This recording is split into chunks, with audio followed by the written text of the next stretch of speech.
और अगर आप मुझसे मेरी राय पूछें तो मैं ये समझता हूँ कि उनका ये शिकवा बहुत हद तक हक बजानिक भी है। लेकिन आज की इस वीडियो में मैं आपका ये कॉन्सेप्ट हिंदुस्तान के जो लोग हैं जो देखते हैं उनका क्लियर करने की कोशिश करूँगा। और उस दौर में जो स्टैट सामने आया वो तकरीबन 72 लाख लोग थे जो इस तमाम मामले के अंदर बेघर हुए थे।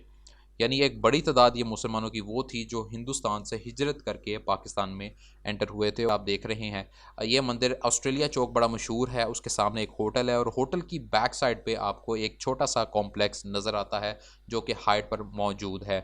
ये भी मुहाजिर थे और ये जब वहाँ से आए और यहाँ पर आके बैठे तो इन्हें ये घर अलाट हुआ था, ये मंदिर अलाट हुआ था। उसके बाद इन्होंने इसमें कंस्ट्रक्शन वगैरह कर ली। अब जो मंदिर है वो घर की पिछले हिस्से में चला गया है। और बिस्मिल्लाहिर्रहमानिर्रहीम, अस्सलाम वालेकुम नाज़रीन, देख रहे हैं आप व्लॉगमेंट्री और मैं हूं आपके साथ आपका मेज़बान साद जाहिद। ऑडियो सीरीज़ की इस एक और एपिसोड में आपको खुशामदीद कहता हूं।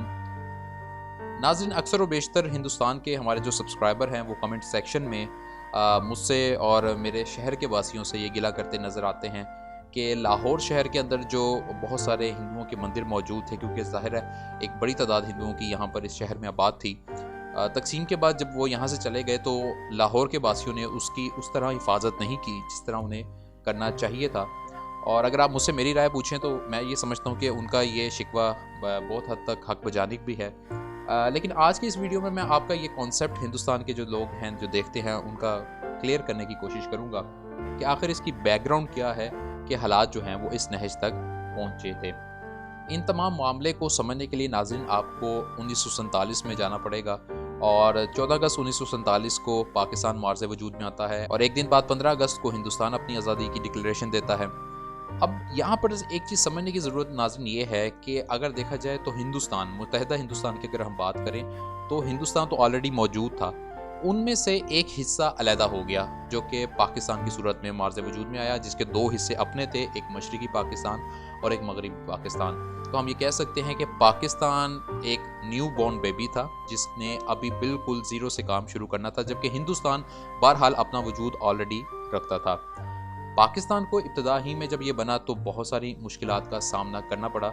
मसलन मैं कुछ बड़ी बड़ी मुश्किलात जिनका हमें जो हमने फ़ेस की वो मैं आपके साथ शेयर कर देता हूँ। असासों की तकसीम थी, वो कैसे किए जाएंगे। पानी का बहरान फौरी तौर पर पैदा हुआ। दारुल हुकूमत क्या होगा यानी कैपिटल सिटी, उसका इंतखाब एक बड़ा मसला था। और सर रेडक्लिफ ने जो बाउंड्री कमीशन बनाई थी उस पर बहुत सारे लोगों का एतराज़ सामने आ चुका था। कत्लो गारत का आगाज़ हो चुका था। शाही रियासतें जिन्हें हम प्रिंसली स्टेट्स कहते हैं उनके हवाले से मसाइल थे कि वो कहाँ जाएंगे, किस तरह उनका इल्हाक होगा और ज़ुबान कौन सी होगी, उर्दू होगी, बंगाली होगी, क्योंकि ज़ाहिर सी बात है दोनों पाकिस्तान में अच्छा खासा डिस्टेंस था। आइन साजी यानी कॉन्स्टिट्यूशन मेकिंग, जिसके बगैर ज़ाहिर सी बात है कोई मुल्क नहीं चल सकता, ये भी करना था। फिर जो बाउंड्री बनी उनकी हिफाजत करनी थी, यानी सरहदों की हिफाजत जिसको हम कहते हैं वो करना था। फिर मुआशी मसाइल, पैसे की कमी थी शदीद।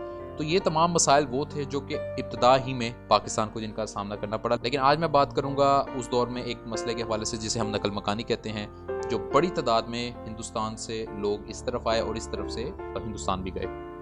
अगर मैं स्टैट्स आपके साथ शेयर करूं तो उस दौर में हिंदुस्तान की जो कुल आबादी थी वो 390 मिलियन थी। हिंदुस्तान तकसीम हो गया तो हिंदुस्तान जो मौजूदा है उसकी 330 रह गई। 30 मिलियन इस मौजूदा पाकिस्तान की थी, 30 मिलियन ही दूसरा जो पाकिस्तान जो अब बांग्लादेश बन चुका है उसकी थी।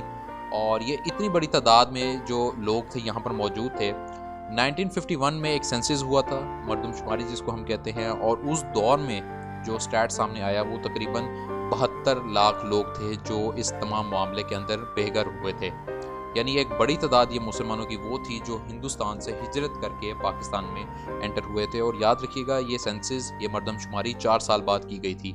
बहुत सारे लोगों का कहना है कि उस दौर में ये जो तमाम मामला हुआ था उसमें कम अज़ कम 1 करोड़ लोग बेघर हुए थे। इन तमाम लोगों में मुहाजिरीन में ज़्यादातर वो लोग थे जो कि पंजाब से आए थे, हिंदुस्तानी पंजाब से जिसे हम चढ़दा पंजाब कहते हैं, और वो हमारे पंजाब में आए जिसे हम लहंदा पंजाब कहते हैं।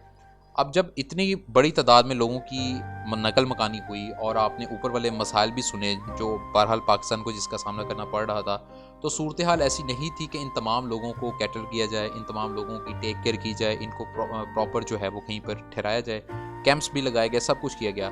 लेकिन हुआ ये कि लोगों को जहाँ पर जिस सूरत हाल में जितनी भी जगह मिली वो फौरी तौर पर वहाँ जाकर बैठ गए।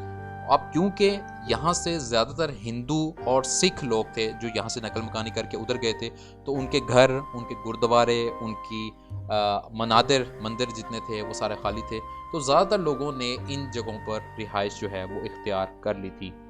अब इसी तरह का लाहौर में एक इलाका है और उस इलाके के अंदर हिंदुओं की तादाद थी और वहाँ पर आज भी कुछ मंदिर मौजूद हैं जिसकी मैं आपको सैर करवाता हूँ।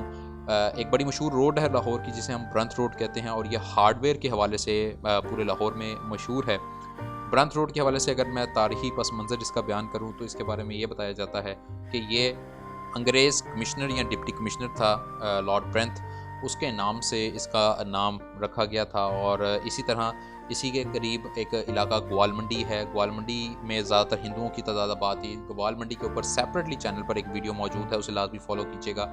इस ब्रंथ रोड की बात करें तो यहाँ पर भी हिंदुओं की तादाद ज़्यादा हुआ करती थी और यहाँ पर जो पुराने बुज़ुर्ग हैं उनसे जब आप बात करते हैं तो वो यही बताते हैं कि यहाँ पर केलों के बागात हुआ करते थे पुराने दौर में। और हिंदुओं की यहाँ पर जब तादाद आबाद हुई तो बहुत सारे मोहल्ले बने। एक गली आज भी मशहूर है जिसे हम राम गली कहते हैं और इन्हीं गलियों के अंदर एक मोहल्ला है जिसे हम मंदिर मोहल्ला कहते हैं। इस मंदिर मोहल्ले के अंदर नाज़रीन अभी भी कुछ बाक़ियात मौजूद हैं पुराने मंदिरों की, और जिसमें आप ये जो पहला मंदिर आप देख रहे हैं, ये मंदिर ऑस्ट्रेलिया चौक बड़ा मशहूर है, उसके सामने एक होटल है और होटल की बैक साइड पे आपको एक छोटा सा कॉम्प्लेक्स नज़र आता है जो कि हाइट पर मौजूद है। इसकी सूरत हाल काफ़ी कमज़ोर है लेकिन इसमें छोटी ईंटों का इस्तेमाल किया गया था। इसके दरमियान वो ख़ास किस्म का मसाला इस्तेमाल किया गया था जिसकी वजह से ये आज भी अपनी मजबूती कायम किए हुए है, लेकिन हालत इसकी कैसी कमज़ोर है मेरा ख्याल है मुझे बताने की ज़रूरत नहीं, आप अपनी स्क्रीन के ऊपर बाखूबी देख पा रहे हैं। एक और मंदिर भी इस मोहल्ले के अंदर मौजूद है जो 2-3 गलियां पीछे जाकर आता है और ये एक साहब हैं जिनका नाम तारिक अंसारी है। ये भी मुहाजिर थे और ये जब वहाँ से आए और यहाँ पर आके बैठे तो इन्हें ये घर अलाट हुआ था, ये मंदिर अलाट हुआ था और उसके बाद इन्होंने इसमें कंस्ट्रक्शन वगैरह कर ली। अब जो मंदिर है वो घर की पिछले हिस्से में चला गया है और मंदिर तक एक्सेस करने के लिए आपको घर के अंदर से जाना पड़ता है। और मुझे वीडियो बनाने के लिए तारिक साहब की मेहरबानी कि वो अपनी छत पर ले गए और छत से ये तमाम फुटेजेस मैंने लिए हासिल किए जो मैं आपके साथ अब शेयर कर रहा हूँ। हालत इसकी भी जैसी है आप देख पा रहे हैं। एक और मंदिर भी इस इलाके में मौजूद है जिसकी सिर्फ और सिर्फ टॉप की जो आप समझ लें एक कैप होती है वो ही उभरी हुई नज़र आती है। और क्योंकि इसके अंदर किराएदार मुकीम थे इसलिए उन्होंने मुझे अंदर आने की तो खैर इजाज़त नहीं दी। ये भी छत से ही एक मैंने वीडियो बनाई है और वो भी मैं आपके साथ शेयर कर रहा हूँ। नाज़रीन ये तमाम सूरत हाल थी जिसकी वजह से इन मंदिरों की ये सूरत हाल हुई और मैं ये समझता हूँ कि ताबूत में आखिरी कील जो साबित हुआ वो बाबरी मस्जिद का इंसिडेंट था जो कि बड़ा अनफॉर्चुनेट था, नहीं होना चाहिए था। उसके रिस्पॉन्स में जो यहाँ पर रिस्पॉन्स आया वो भी काफ़ी ज़्यादा हार्ड था। तो इन तमाम चीज़ों की वजह से, इन तमाम फैक्टर्स की वजह से मौजूदा जो सूरत हाल है वो इसकी बनी है। चैनल का मकसद यही है कि ऐसी तमाम पुरानी जगहों को हाईलाइट किया जाए, अरबाब इख्तियार तक पहुँचाया जाए, लोगों तक पहुँचाया जाए ताकि लोगों को पता लग सके कि यहाँ पर इस तरह की बाक़ियात भी मौजूद है। अगर जैन मंदिर लाहौर का मशहूर जो है वो अगर रेनोवेट हो के एज आ हिस्टोरिकल हेरिटेज एक महफूज हो सकता है तो मेरा ख्याल है बहुत सारे लाहौर के इस तरह के और भी मंदिर मौजूद हैं जिनको हम तारीख़ी इमारत के तौर पर महफूज कर सकते हैं।